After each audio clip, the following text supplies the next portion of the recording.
大家好，我是乐乐。这期节目我们继续访谈德国理财顾问财姑娘。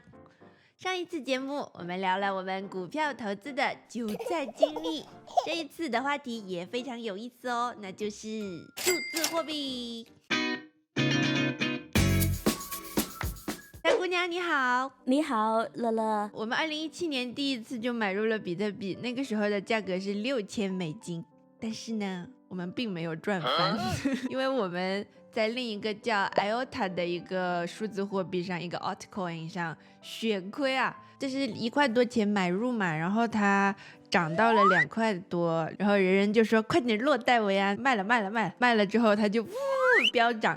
涨之后，我就觉得哎呀，我睡都睡不着，难过死了，为什么你要卖我的东西，觉得错过了几个亿。然后第二天又继续加仓的时候大概是不到5块，然后Bosch 场外交易买了非常多的 IOTA， 价格就从4块多一路飙涨到6块多，然后6块多之后很快就开始往下，但是因为上一次就是卖了之后我不开心嘛，这次我就不愿意卖，然后不愿意卖它就一路跌，大概1年多以后最惨的时候到过2角钱吧，然后20美分，呵呵呵，大概血亏了很久之后我们一直没有动它。然后在2019年的时候，比特币那时候大概是$8000吧，那个价格，我们又把所有的 altcoin 包括这个IOTA 全部都换回到比特币，然后我们连 ETH 都没有留。今天比特币的价格从$8000到现在已经翻了好几个跟斗了，我们才刚刚回本而已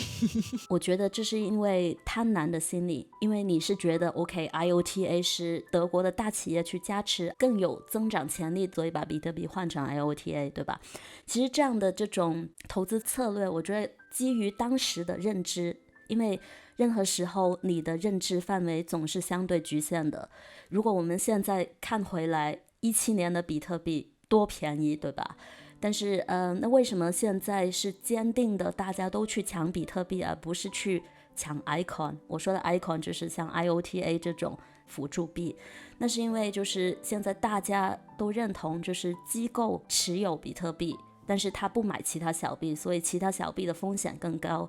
所以大部分人会持有比特币。但是17年的认知范围，我理解的就是增长潜力大家觉得会有，但是都是把它作为投机性的工具，对吧？所以我能理解你换成 IOTA， 但是换成 IOTA 如果是我的话，我也不会持有很久，或者我仓位很小，我是见好就收。坦白讲，我进入币市比你们更晚，因为我是理智型的投资者，大部分人看比特币这是 speculative 投机的，因为比特币以前我认同的属性是它真的是可以洗钱，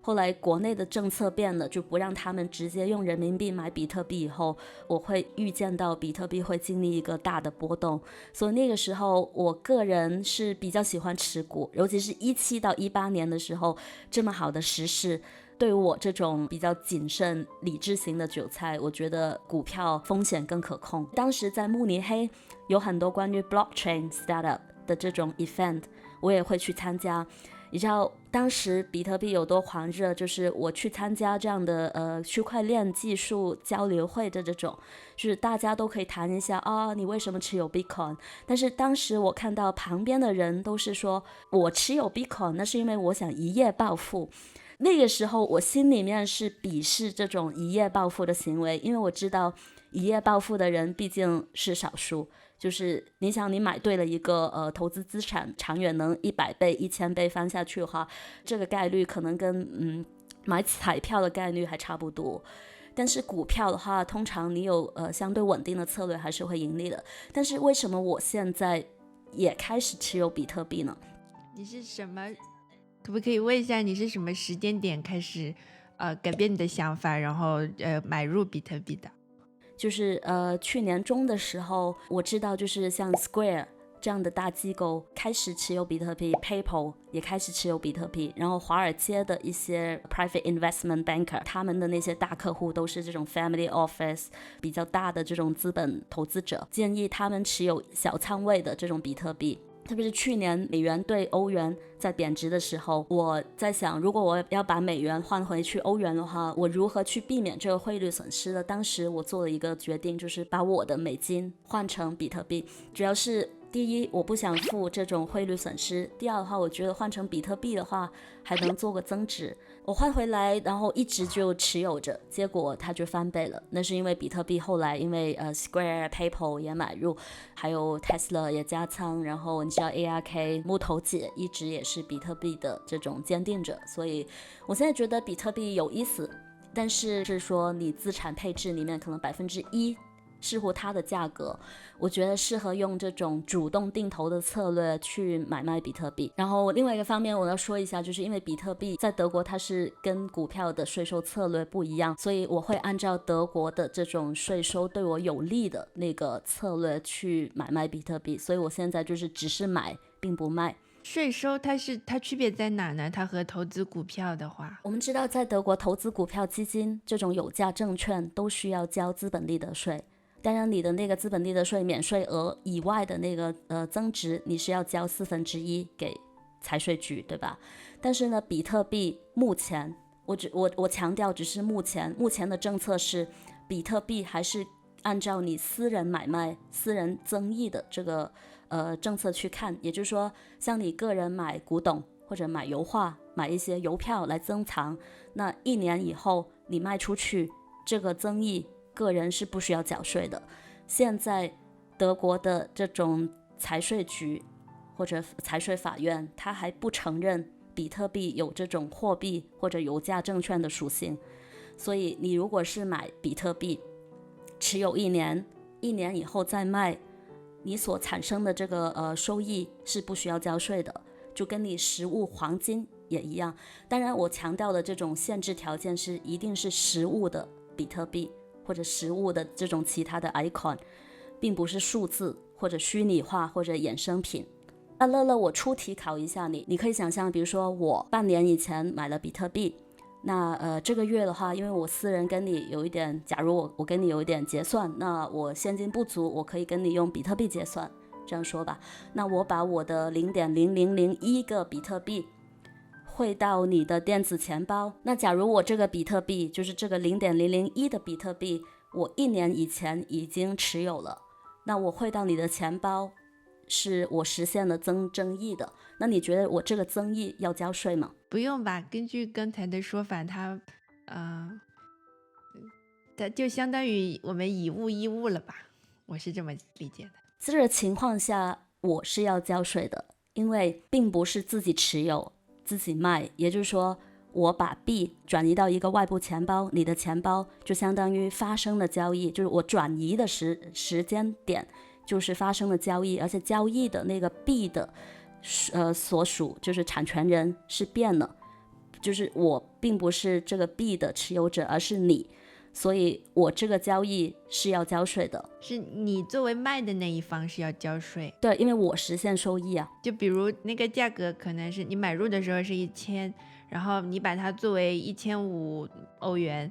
转给我，那个500是你的收益，而且是要交税的，是这样的吗？对的，我现在我能看到的是，只要比特币它开始像黄金被金融机构接受为货币，还有可以投资属性的，那么 Finanzamt 它也会改变它的税收策略。就像你知道以前德国的这种股票税收策略也不一样，在08年以前，如果你买的那些旧的股，你持有了超过1年，部分的股和基金是不用交资本利得税的。但是你看 Finanzamt 在就08年开始，它又改变了它的这种税收政策，因为它引入了新的这种资本利得税的这种税收法则。所以我相信德国人也不傻，对吧？所以我觉得目前它的政策是持续到只是以个人的这种实物交易作为一个征税方式的话，那我会利用好它的这个 loophole。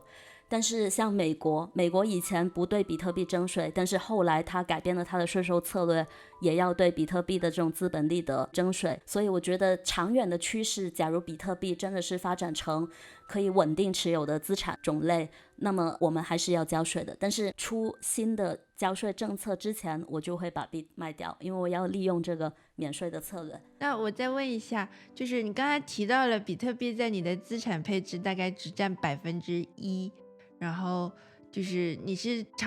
打算长期它就只占1%，还是说你将来有加仓的打算，还是说这就是你最推荐的一个比例？其实我很喜欢有波动属性的资产，比特币就是一个案例，就是我是现在是1%，但是我预算过我可以加到3%到4%，但是要视乎它的价格。比如说现在比特币坦白讲它的价位还是相对高的，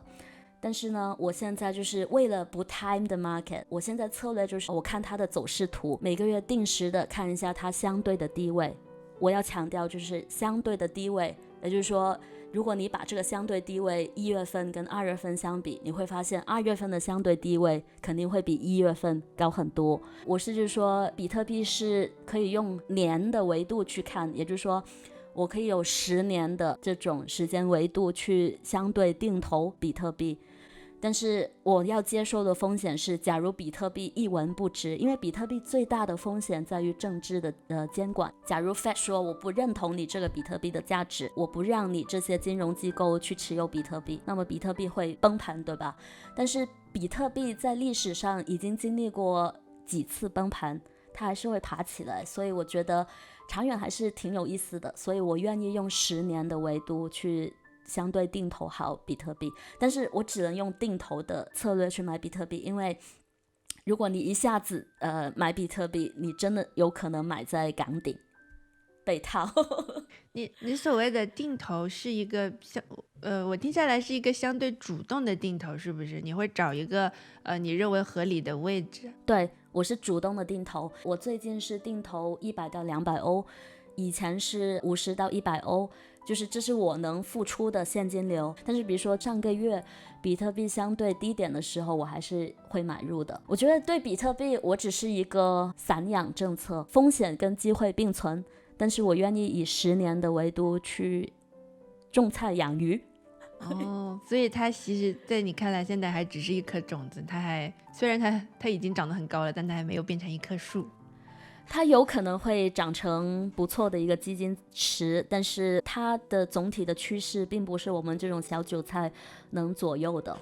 但是我觉得因为通货膨胀，因为各国政府都在印钱，所以持有一点比特币并不是坏事，至少以后可以换成想要的货币。访谈还未结束，下半段我们会聊我们在哪里交易比特币，以及比特币贷款这个应用趋势。记得订阅我们，下周5不见不散啦！